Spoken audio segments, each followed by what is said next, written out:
നിലവിലെ ചാമ്പ്യന്മാരായ Soviet union വളരെ കരുതലയോടെയാണ് ആ ഫൈനൽ കളിച്ചത്. ആദ്യ പകുതിയിൽ അവർ എതിരാളികളെ കൃത്യമായി പൂട്ടി. രണ്ടാം പകുതി തുടങ്ങിയ ഉടനെ അവർ വെടിപൊട്ടിച്ചു. 52-ാം മിനിറ്റിൽ സ്റ്റേഡിയത്തെ നിശബ്ദമാക്കി പെനാമോവോ സോവിയറ്റ് യൂണിയന് വേണ്ടി ഗോൾ നേടി. സ്കോർ 1-0. എതിരാളികൾ ഭയന്നതോടെ സോവിയറ്റ് യൂണിയൻ തുടരെ ആക്രമണം തുടങ്ങി. എന്നാൽ 68-ാം മിനിറ്റിൽ പന്ത് കാലിൽ കിട്ടിയ 5 അടി 3 ഇഞ്ച് 3 പേരെ വെട്ടിച്ചു മാറി കടന്ന അവൻ എതിർ കളിക്കാർ വളഞ്ഞു പിടിക്കാൻ ശ്രമിക്കുന്നിടയിൽ തന്റെ അടുത്തുകൂടി ഓടിയ സഹതാരം ആൽവസിനെ ഒരു മിന്നായം പോലെ കണ്ട അവൻ ഇടയിലൂടെ നൽകിയ പാസിന് സൂചിമുനയുടെ കൃത്യതയായിരുന്നു. ആൽവസിന് ലക്ഷ്യം പിഴച്ചില്ല. ഗോളിയെ നിശ്ചലനാക്കി പന്ത് നെറ്റിൽ. സ്കോർ 1-1. 19 മിനിറ്റ് കഴിഞ്ഞ് സോവിയറ്റ് യൂണിയൻ വലയിലേക്ക് ഒരു ഗോൾ കൂടി. പെനാൽറ്റി പിഴച്ചില്ല. മുന്നിലായിരുന്ന സോവിയറ്റ് യൂണിയൻ 1-2 പിന്നിൽ. 10 മിനിറ്റ് കഴിഞ്ഞില്ല. സ്റ്റേഡിയം അവിശ്വസനീയമായി ഒരു കാഴ്ച കണ്ടു. ഒരു ഫ്രീ കിക്കെടുക്കാൻ എത്തിയ ആദ്യ ഗോളിൽ വഴിയൊരുക്കിയ അതേ അയാൾ തൊടുത്ത ഷോട്ട് എതിരാളികൾ തീർത്തു മനുഷ്യമതിലിന്റെ മുകളിലൂടെ വളഞ്ഞ് പോസ്റ്റിലെ തൊട്ടുരമ്പി വലയിലേക്ക്. അർജന്റീന 3-1 മുൻപിൽ. ജപ്പാനിൽ നടന്ന അണ്ടർ-20 ലോകകപ്പിലെ ഏറ്റവും മികച്ച താരത്തിനുള്ള അവാർഡ് നേടിയത് ആ 5 അടി ഉയരക്കാരൻ തന്നെ. വളർന്ന കുട്ടിക്കാലം പട്ടിണി മാറ്റാൻ ഈർച്ചമേലിൽ ജോലി ചെയ്ത ഡിയാഗോ ആർമാൻഡോ മറഡോണ ആ കപ്പിൽ മുറുകെ പിടിച്ച് മുത്തമിട്ട് കരയുകയായിരുന്നു. അന്ന് മുട്ടിട്ട ആ ഇതിഹാസം 7 വർഷം കഴിഞ്ഞ് 1986 ലോകകപ്പിൽ അർജന്റീന ജനതയുടെ മനസ്സിൽ വസന്തം വിരിയിക്കുകയായിരുന്നു. പാസുകളിലെ സൂചിമുനയുള്ള കൃത്യത, ഫ്രീക്കിംഗ് വൈദഗ്ധ്യം, പിഴവുകളില്ലാത്ത പെനാൽറ്റി കിക്കുകൾ, പകുതി അവസരം പോലും ഗോളാക്കി മാറ്റാനുള്ള അസാധാരണ മികവ്, പന്തിൽ പുലർത്തുന്ന നിയന്ത്രണം, എതിരാളികളെ ഡ്രിബിൾ ചെയ്ത് മറികടക്കാനുള്ള മികവ്. ഒരു ഫുട്ബോളർക്ക് വേണ്ടുന്നതിലും എത്രയോ പ്രതിഭയായിരുന്നു മറഡോണ. പക്ഷെ അതിനേക്കാളും ഉപരി ഒരു ടീമിനെ ഒന്നടങ്കം പ്രചോദിപ്പിക്കാനുള്ള കഴിവ്. അത് തന്നെയായിരുന്നു മറഡോണ എന്ന ഇതിഹാസത്തെ ലോകത്തെ ഇന്നും ഇന്നലെയും പിറന്ന മറ്റെല്ലാ ഫുട്ബോളർമാരിൽ നിന്നും വേറിട്ട് നിർത്തിയത്. നേടിയ ഗോളുകളെക്കാൾ ടീമിനെ പ്രചോദിപ്പിക്കാനുള്ള കഴിവാണ് ഒരു കളിക്കാരനെ മനോഹരനാക്കുന്നതെങ്കിൽ മറഡോണയേക്കാൾ കേമൻ വേറെ ആരുമില്ല. 1958 ബ്രസീൽ ലോകകപ്പ് നേടുമ്പോൾ ദിദ അടക്കമുള്ള ലോകോത്തര താരങ്ങൾ ആ നിരയിലുണ്ടായിരുന്നു. 1962 ഗാരിഞ്ച എന്ന ഒറ്റയാൾ പട്ടമായിരുന്നു ബ്രസീലിന് തുണയായത്. 1970 റിവാലിനെയും ജെർസിനെയും അണിനിരുന്ന ടീം ടൂർണമെന്റിന് മുമ്പ് തന്നെ ചാമ്പ്യൻ പട്ടം ഉറപ്പിച്ചിരുന്നു. പെലെ എന്ന പ്രതിഭാസത്തിനും അനുകൂല സാഹചര്യങ്ങൾ ഏറെയുണ്ടായിരുന്നു. ഒഴുക്കിലെ തടി പോലെ നീങ്ങിയ ടീമിന് വരുന്ന ചെറിയ തടസ്സങ്ങൾ നീക്കുക മാത്രമായിരുന്നു ശക്തരായ ആ ടീമിൽ പെലെക്ക് ചെയ്യേണ്ടി വന്നതേയുള്ളൂ. എന്നാൽ മറഡോണ എന്ന കുറിയ മനുഷ്യന്റെ സ്ഥിതി അതായിരുന്നില്ല. അയാൾ ഏകനായിരുന്നു. ഓരോ കുത്തൊഴുക്കിലും നീന്തിയത്. അയാളുടെ കാലത്ത് ദുർബലമായ ഒരു ടീം തന്നെയായിരുന്നു അർജന്റീന. ഒരു ടീമിലെ മറ്റൊരു അർജന്റീനക്കാരന്റെ പേര് അറിയാമോ എന്ന് ചോദിച്ചാൽ കടുത്ത അർജന്റീനൻ ആരാധകർക്ക് പോലും കൈമലർത്തേണ്ടി വരും. അത് തന്നെയാണ് മറഡോണ എന്ന ഇതിഹാസത്തെ മറ്റുള്ളവരിൽ നിന്നും വ്യത്യസ്തനാക്കുന്നത്.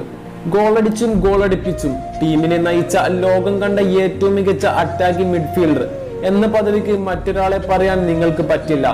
അയാൾ അനുഭവിച്ച പ്രതികൂല സാഹചര്യങ്ങളോളം മല്ലിടേണ്ടി വന്ന മറ്റാരും ലോക കായിക ചരിത്രത്തിൽ കാണാനാവില്ല.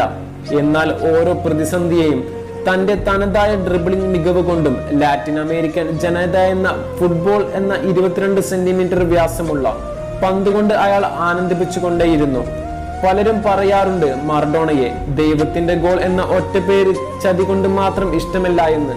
എന്നാൽ അങ്ങനെ പറയുന്നവർക്ക് അർജന്റീന എന്ന ദരിദ്ര രാജ്യത്തെയും ഫോക്ലാൻഡ് യുദ്ധങ്ങളെയും 1982 സംഘർഷങ്ങളെയും പറ്റി അറിയുന്നുണ്ടാകില്ല. ഇന്നും ഒരവസരം കിട്ടിയാൽ മറ്റു ദരിദ്ര രാജ്യങ്ങൾക്ക് മേൽ അധിഷ്ഠിതം സ്ഥാപിക്കാനുള്ള ത്വര പുലർത്തുന്ന ഇംഗ്ലണ്ടുകാർക്കെതിരെ മറഡോണ ചെയ്ത ചതി എത്രയോ നിസ്സാരം. കളിയുടെ 52-ാം മിനിറ്റിൽ 6 അടി 8 ഇഞ്ച് ഉയരമുള്ള ഇംഗ്ലണ്ട് കീപ്പർ പീറ്റർ ഷിൽട്ടനേക്കാൾ ഉയരത്തിൽ ചാടിയ 5 അടി 5 ഉയരമുള്ള മറഡോണ ബുർച്ചാക ഉയർത്തിവിട്ട ഹൈബോൾ കൈകൊണ്ട് നെറ്റിലേക്ക് തട്ടിവിട്ടു. Tunisian referee Ali bin Nasser goal അനുവദിച്ചപ്പോൾ അത് ലോകം മുഴുവൻ ആദ്യം കരുതിയത് ഹെഡറായിരുന്നു എന്നാണ്. ലോകം മുഴുവൻ അത് ചതിയായി പറഞ്ഞപ്പോൾ മറഡോണക്ക് അതിൽ ലെവലേശം കുറ്റബോധം തോന്നിയില്ല. ആ ഒരു മത്സരത്തിനായി മറഡോണ കാത്തിരിക്കുകയായിരുന്നു. 4 വർഷങ്ങൾക്ക് മുമ്പ് അർജന്റീനയുടെ അടുത്തുള്ള ദ്വീപ് സമൂഹമായ ഫോക്ലാൻഡിൽ ഒരു ബ്രിട്ടീഷ് ഭടൻ വധിക്കപ്പെട്ടു. തുടർന്ന് കലുഷിതമായ ഒടുവിൽ അത് ഇംഗ്ലണ്ട് അർജന്റീന യുദ്ധത്തിൽ വരെ എത്തുകയുണ്ടായി. അമേരിക്ക ഇംഗ്ലണ്ടിന് പിന്തുണയായി എത്തിയതോടെ പാശ്ചാത്യ രാജ്യങ്ങളുടെ കണ്ണിലെ കരടായി മാറി അർജന്റീന. അത് അവരുടെ കായിക താരങ്ങളെ പോലും പ്രതികൂലമായി ബാധിച്ചു.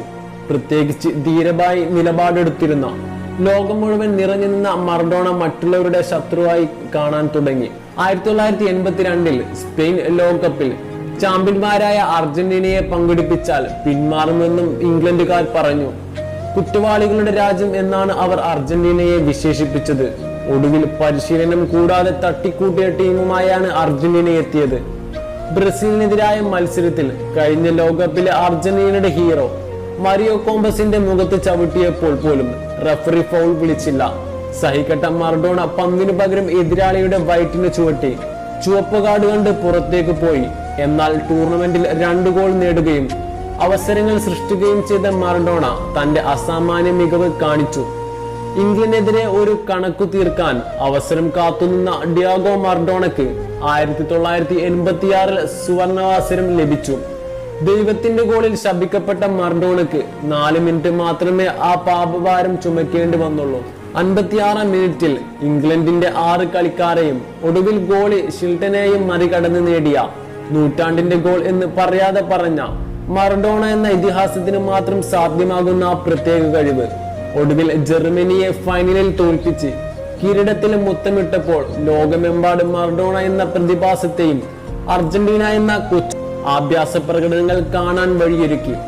മറഡോണ എന്ന മാന്ത്രികൻ പല കാരണങ്ങൾ കൊണ്ടും വെറുക്കപ്പെട്ടവനായിരിക്കാം. എന്നാൽ പിറന്ന നാടിനോടുള്ള അയാളുടെ കൂറ് ഇന്നത്തെ പണത്തിന് പിറകെ മാത്രം പോകുന്ന പുതുതലമുറക്ക് ആലോചിക്കാൻ പോലും പറ്റില്ല. 1982 ലോകകപ്പിന് ശേഷം മാഞ്ചസ്റ്റർ യുണൈറ്റഡ് വൻതുക ഓഫർ ചെയ്തിട്ടും തങ്ങളെ ദ്രോഹിച്ച ഇംഗ്ലണ്ടുകാരുടെ മണ്ണിൽ കളിക്കാൻ എത്ര പണം കൊടുത്താലും അഭിമാനിയായി അയാൾ തയ്യാറല്ലെന്ന് പറഞ്ഞു. പരുക്ക് ഭയന്ന് 1983 കോപ്പ അമേരിക്ക കളിക്കാൻ വിടാതെ ബാഴ്സലോണ മറഡോണയുടെ പാസ്പോർട്ട് പിടിച്ചുവെച്ചു. 300 വർഷത്തോളം തങ്ങളുടെ നാടിനെ അടക്കി ഭരിച്ച സ്പെയിനുകാരുടെ തനി സ്വഭാവം മനസ്സിലാക്കിയ മറഡോണ $75 ലക്ഷം തനിക്ക് വേണ്ടി എറിഞ്ഞ ക്ലബിനെ വിട്ടു. സ്പാനിഷ് ലീഗ് കപ്പും സൂപ്പർ കപ്പും ബാഴ്സലോണക്ക് സമ്മാനിച്ച മറഡോണയെ പക്ഷെ കോപ്പ കളിക്കാൻ വിടാതിരുന്നപ്പോൾ അർജന്റീന സെമിയിൽ പോലും എത്താതെ പുറത്തായി. മറഡോണയെ അനശ്വരനാക്കുന്നത് വെറും ഒരു ലോകകപ്പ് വിജയമല്ല. 1983-84 2ാം ഡിവിഷനിലേക്ക് തള്ളപ്പെടുമെന്ന് സംശയിച്ച ഇറ്റാലിയെ നാപ്പോളി ക്ലബിനെയും ഉയരങ്ങളിലേക്ക് എത്തിച്ചത് അദ്ദേഹത്തിന്റെ അസാമാന്യ മികവായിരുന്നു. ബാഴ്സ വിട്ട് നാപ്പോളി എത്തിയ മറഡോണ നായകനായ അവരെ ആദ്യ സീസണിൽ 5ാം സ്ഥാനത്തും 2ാം സീസണിൽ 3ാം സ്ഥാനത്തും എത്തിച്ചു. മറഡോണ പക്ഷേ ഫിഫയ്ക്ക് എന്നും എതിരായിരുന്നു. 86 ലോകകപ്പ് വിജയത്തിന്റെ പിറ്റേ ദിവസം ഫിഫയെ രൂക്ഷമായി വിമർശിച്ച മറഡോണ കളിക്കാരുടെ കുറഞ്ഞ വേതനത്തെപ്പറ്റി രൂക്ഷമായി വിമർശിച്ചു. 1984 മുതൽ 1991 വരെ നാപ്പോളി എന്ന ക്ലബിനെ ലോകത്തിലെ ഏറ്റവും മികച്ച ടീമാക്കി മാറ്റിയത് മറഡോണയുടെ ഒറ്റയാൾ പോരാട്ടമായിരുന്നു. ചരിത്രത്തിൽ ഒരേയൊരു തവണ അവർ UEFA ചാമ്പ്യന്മാർ ആയതും മറഡോണയുടെ നായകത്വത്തിൽ തന്നെയായിരുന്നു. 1987 സിരിയ ഇറ്റാലിയൻ കിരീടം നാപ്പോളി സ്വന്തമാക്കിയപ്പോൾ മികച്ച താരമായി തിരഞ്ഞെടുക്കപ്പെട്ടത് മറഡോണ നേടിയത് 10 ഗോളുകളായിരുന്നു.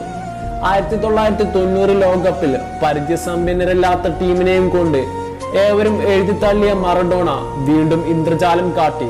ബ്രസീലിനെ അട്ടിമറിച്ച് മത്സരത്തിൽ 4 പേരെ ഡ്രിബിൾ ചെയ്ത് മുന്നേറി നൽകിയ പാസിൽ കനിഞ്ച് നേടിയ ഗോൾ ഇന്നും ഫുട്ബോൾ പ്രേമികൾക്ക് രോമാഞ്ചത്തോടെയാണ് ഓർക്കുന്നത്. ആ വർഷത്തെ ഫൈനലിൽ അർജന്റീനക്കെതിരെ റഫറിയുടെ പക്ഷപാത നിലപാടുകളും ഫൗളുകളും കണ്ടില്ലെന്ന് നടിക്കപ്പെടുന്നതും ഏറെ വിവാദമായിരുന്നു. സെമിയിൽ ഇറ്റലിയെ തോൽപ്പിച്ചത് കാരണം പിന്നീട് നാപ്പോളി ക്ലബിന്റെ നിസ്സഹകരണം വിഷമത്തിലാക്കിയ മറഡോണ ലഹരിക്ക് പിറകെ പോയി. 15 മാസം വിലക്ക്. തിരികെ അർജന്റീനയിലേക്ക്. നൈജീരിയക്കെതിരെ മത്സരത്തിൽ വിജയത്തിന് ശേഷം കാണികൾ അമ്പരന്ന് നിൽക്കെ ഗ്രൗണ്ടിൽ വന്ന മറഡോണയെ ഡോപ്പ് ടെസ്റ്റിനായി പിടിച്ചു കൊണ്ടുപോകുന്നതിനായി നഴ്സിനെ അയച്ചതിന്റെ പിറകിൽ എന്തെന്ന് ഇന്നും സംശയം തന്നെയാണ്. വീണ്ടും 15 മാസം വിലക്ക്. ബെൻ ജോൺസൺ, കാൽ ലൂയിസ്, മരിയോ ജോൺസൺ മരുന്നടിച്ചവരാണെങ്കിൽ പലർക്കും മറഡോണ മാത്രമാണ് ഇന്നും ചതിയൻ. ഫുട്ബോളിൽ നിന്നും മാറി നിന്ന് വീണ്ടും 35-ാം വയസ്സിൽ തന്റെ പ്രിയപ്പെട്ട ബോക്ക ജൂനിയേഴ്സിനു വേണ്ടി അദ്ദേഹം വീണ്ടും ബൂട്ടുകെട്ടി. 37-ാം വയസ്സിൽ 1997-ൽ റിവർ പ്ലേറ്റിനെതിരെ അവസാന മത്സരം. തന്റെ കഴിവ് കെട്ടണങ്ങില്ലെന്നും അവസാന മത്സരത്തിലും മറഡോണ പ്രഖ്യാപിച്ചു. ഫ്രീ കിക്കിലൂടെ മറഡോണ ഇടങ്കാൽ ഷോട്ട് നെറ്റ് തുളച്ചു കയറി. 3-2 വിജയിച്ച മറഡോണ മടങ്ങുമ്പോൾ ഓരോ അർജന്റീനക്കാരും കരയുകയായിരുന്നു. പിതാവ് ഡിയാഗോയുടെ ഫുട്ബോൾ സ്കിൽ കണ്ട് കമ്പം കയറിയ കുട്ടി 8 വയസ്സാകുമ്പോഴേക്കും എത്ര നേരം വേണമെങ്കിലും പന്ത് താഴെ വിടാതെ തട്ടിക്കളിക്കാനുള്ള വൈദഗ്ധ്യം നേടിയിരുന്നു. നാട്ടിലെ ഫുട്ബോൾ മത്സരങ്ങൾക്കിടയിൽ ഇടവേളകളിൽ കാണികളെ ആവേശകരമാക്കാൻ അത്ഭുത വിദ്യ പ്രദർശിപ്പിക്കുന്ന പയ്യൻ പിന്നീട് ലോകത്തെ മുഴുവൻ തന്റെ അത്ഭുത വിദ്യ കൊണ്ട് അതിശയപ്പെടുത്തി. ഡിയാഗോ, നിങ്ങൾ വെറുക്കപ്പെട്ടവനാകാം, പക്ഷെ നിങ്ങൾ മൈതാനത്ത് സമ്മാനിച്ച ഓരോ നിമിഷങ്ങളും അത്രയ്ക്കും മനോഹരമായിരുന്നു. മൈതാനത്ത് താങ്കൾ പരിപൂർണനായിരുന്നു. രാജ്യത്തിന്റെ അഭിമാനം ഉയർത്തിപ്പിടിച്ച താങ്കൾ ഒരു വിപ്ലവകാരിയായിരുന്നു. ഇന്നും എന്നും അർജന്റീന എന്ന ദരിദ്ര രാജ്യത്തെ ലോകം നെഞ്ചിലേറ്റുന്നുവെങ്കിൽ അത് നിങ്ങൾ ഒരാൾ കാരണം മാത്രമാണ്. നന്ദി മറഡോണ, ഫുട്ബോൾ എന്ന ഗെയിം ഇത്രയും മനോഹരമാണെന്ന് തെളിയിച്ചതിന്.